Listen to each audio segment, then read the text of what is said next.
यहां लिखा गया अवेलेबिलिटी ऑफ एग्जामिनेशन सेंटर, यानी कि प्रशासन से जो है वो राजस्थान हाईकोर्ट जोधपुर ने एग्जाम की तिथियां मांगी है कि कब कब प्रशासन के पास जो है वो एग्जाम सेंटर्स खाली है, अन्य कोई एग्जाम नहीं है, एग्जाम सेंटर खाली है, उस तिथि को एग्जाम करवाए जा सके। तो पहली बात तो यह है कि 5 अप्रैल 2026 को तो संभव नहीं है।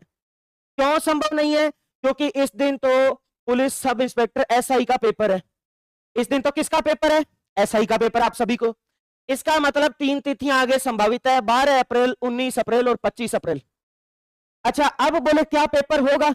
इसका मतलब यह है कि अगर हाईकोर्ट जोधपुर ने तिथियां मांगी है, प्रशासन से डेट्स मांगी गई हैं, तो एग्जाम होगा इसी के लिए मांगी गई है। आप सोचो 2019 में प्रशासन हाईकोर्ट डिपार्टमेंट ने फॉर्म भरवा लिए थे, लेकिन एग्जाम नहीं हुआ था, तब जो है वो एग्जाम हॉल्स की, एग्जाम सेंटर्स की अवेलेबिलिटी की तिथियां भी नहीं मांगी गई थी, तिथियां भी नहीं मांगी गई थी। अब तिथियां मांगी गई है, इसका मतलब ये एग्जाम होगा। तो अब जो सभी साथी लगातार कह रहे थे कि सर आप इतने समय से क्लास ले रहे हैं, हमें लगातार कंटिन्यू हमसे जुड़े हुए हैं, पर अब उम्मीदें खत्म होने लगी है, बच्चे कटने भी लगे थे। जो बच्चे शुरू में 500 चल रहे थे, लगातार 600 लाइव चल रहे थे, वो बच्चे अब 400 तक आ गए थे बच्चे, क्योंकि बच्चों की भी मजबूरी है। मैं हमेशा बच्चों के जो है वो विचार समझता हूं, मजबूरियां परेशानियां समझता हूं, तो बच्चों की भी मजबूरी थी कटना।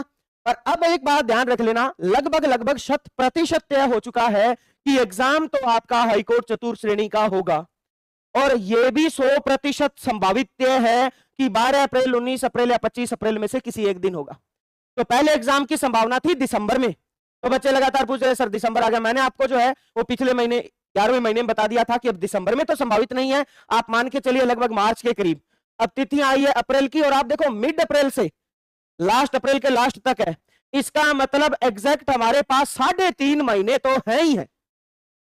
अब उन 3.5 महीनों में जो बच्चा लगातार जुड़ा रह गया या जो पहले से लगातार जुड़े हुए हैं, देखो पहले से लगातार